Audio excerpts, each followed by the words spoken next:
Welcome to Volunteer Friendly episode 6. Is it time to leave your church? Hey everybody, this is Will Doggett. Today's episode is a little different than normal. We're still going to do the same thing, present a question, which you heard earlier, should you leave your church, and provide you a couple processing questions at the end. But today's episode is not for your team.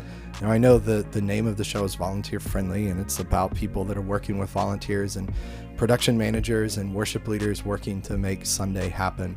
But today's episode is for you. And this is a very personal episode for me because I've walked through a few different situations now, two in particular, where I've really struggled with wondering, should I leave this organization or should I stay a part of that? And a lot of the questions that I had. Again, the goal of Volunteer Friendly is not for me to answer your question, to provide a concept, a thought for you to contemplate, discuss with your team. Again, today's different. We're just contemplating on our own. And again, provide those processing questions at the end there so that you can determine for yourself. Maybe I haven't even talked about this, but maybe this is a thing where you need to spend some time in prayer to decide, is this the thing I need to do? I think today's episode, if we're discussing this and we're all honest with ourselves, needs to be something we need to pray about. So let's dig into it. So again, today we're talking about, should you leave your church? This is a situation I have had a lot of conversations with people about. It's something I'm in particular very passionate about. And again, as I mentioned, I had two major shifts and changes, leaving organizations that I was a part of.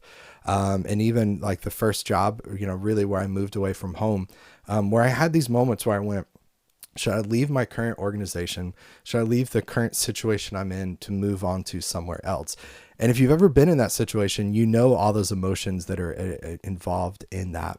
And you know all the different things that come up with that. And so one of the first things I wanted to just mention and talk about actually ties into one of my favorite people of all time, speakers of all time, and that is Zig Ziglar. So if you're not familiar with Zig Ziglar, he's this motivational speaker. He unfortunately passed away a couple years ago, but I mean, he is one of the wisest people I've ever heard. He's a believer. And he often tells these great stories and ties them into scripture and ties them into godly values and principles. But Zig tells this story, and I've linked it in the show notes for this episode, which again is episode 6. You can find it at volunteerfriendly.com. And his kind of segment where he talks about this is called, you could see here on the YouTube video. Again, I'll link to this. He says, Zig Ziglar, attitude makes all the difference.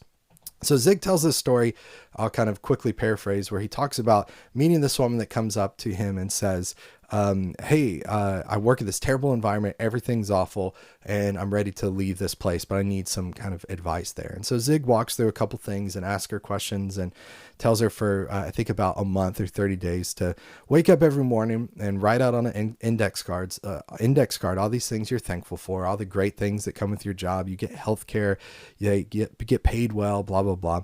And I want you to do that for an entire month. And so Zig then goes on to say, he comes back to that same town, meets that same lady.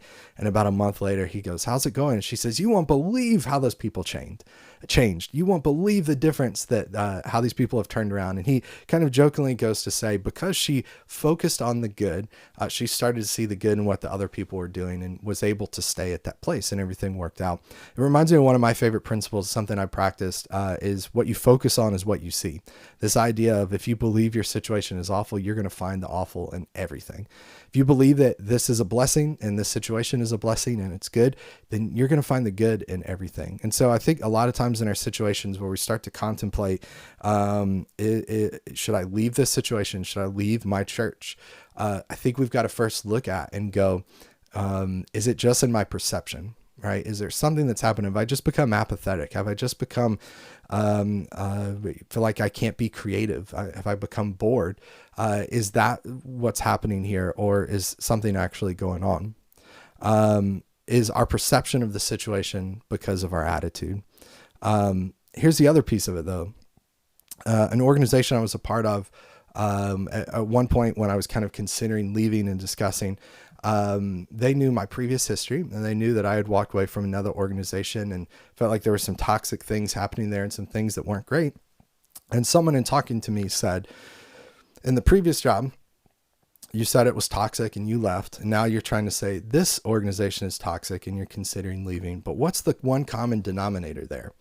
And one, I wanted to punch them in the face, which I did not. The greater minds prevailed. The Spirit moved in me and said, well, no punching people in the face. God said, turn the other cheek, not hit the other cheek. And so I didn't hit them, but I did sit and think and go, okay, how much of this situation is me versus them? And in every situation and in every organization that I've left and walked away from, I've gone, there's been some bad, and in some situations there's more bad than others, but a lot of times it's me, right? And a lot of times it's my perception. And this particular organization was a combination of both my perception plus a lot of negative, bad, toxic things that I thought were happening.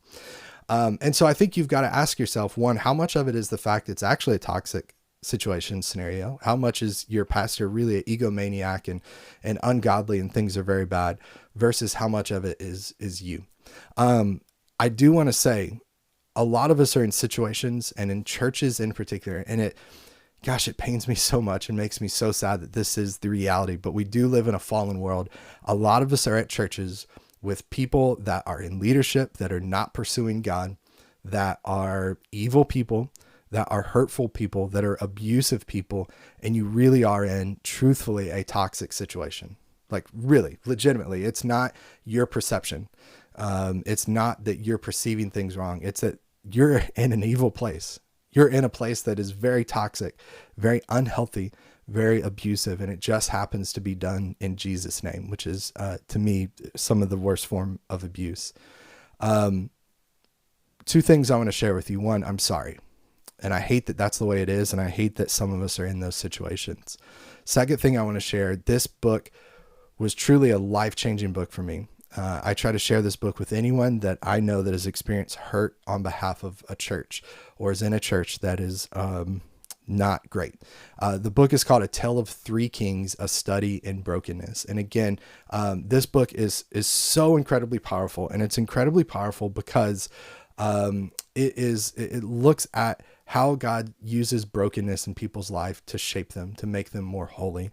And if you, again, are in a situation where you're struggling and you feel like you're in a toxic environment and, you know, it's not just your perception and it is truly a really toxic, bad situation, check out this book. It's going to be super healing and helpful to you. And also talk to someone you can trust that's not at that church that can help you process things. The other thing I want to mention here, before I give you these processing questions is when I was when I was in North Carolina, still leading worship at a church, my wife and I both felt this urge to move somewhere else. We felt like we weren't supposed to stay where we were because we were very comfortable. And so I started interviewing at churches, and I got 2 job offers, one from a church that was smaller, that was a mobile thing that was just going to be a grind. And then one from a church that was, for all intents and purposes, the perfect situation. It was everything I loved. It was a larger church. I think both paid very similarly, but the bigger environment just seemed awesome. But I felt this sense of guilt. I felt like I needed to pick the small church because that was more godly to like struggle. And this big church that seemed more like fun and more like down the path of what I'm going to do was where I was supposed to be. And so I called a buddy of mine, Dave, and I said, Dave, I'm not sure what to do. And Dave said, are you thinking of going to that small church because you feel like God needs you there and that small church needs you to be there? Or are you considering it because you really feel called there? And I was like, yeah, that's it. I feel like I have to be at that small church because if I'm not there, they can't do it without me. And he just said plainly, that's pride. That's pride. And I have seen people stay at churches and be afraid to leave and stay in toxic environments because somehow they believe that it's they should stay in their job and suffer and be miserable and be abused, and that's glorifying to God.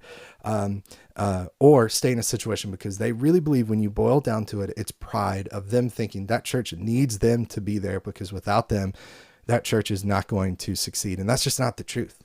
If you leave, God is going to put someone else there, or God is going to go, this place should not exist in the first place anyway, and we're going to get rid of it. Now, I want to end today's episode. I went a little longer than I normally do, but I want to end today's episode with 3 processing questions. And again, I typically say these questions are for you to contemplate and for your team to discuss. But in reality, for today, these questions are for you to contemplate. And so if you want a PDF downloadable version of these questions where you can walk through and answer them, pray over them, process through them, then head to volunteerfriendly.com. Look for episode 6. That's today's episode.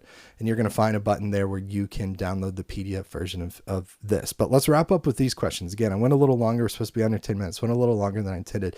But let's wrap up with these questions. Number one, in what ways is my attitude affecting how I see my current environment? It's a tough one. It's a really tough one for me. Number one, in what ways is my attitude affecting how I see my current environment? Pray through that. Process through that. That's a tough one. That's a tough one. Number two, what changes can I make to improve this situation? Number two, what changes can I make to improve the situation? Is it perhaps that you're not in a toxic environment, but that you have just become apathetic, you've become bored, and so you are just looking for those things to pull out? What you focus on is what you see.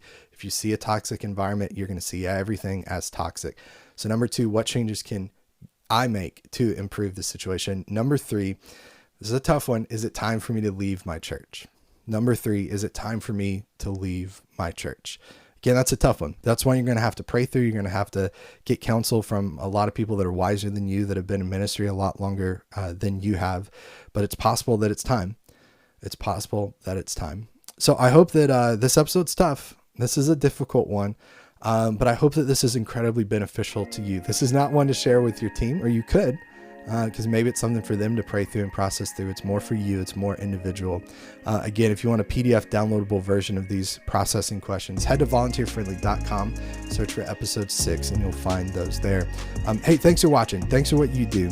Keep going. You're not alone in this. You're making a difference, and keep working at it. Thanks so much for watching. We'll see you next week, Thursday, 10 a.m. Central, for our next episode of Volunteer Friendly. See you, everybody. Bye.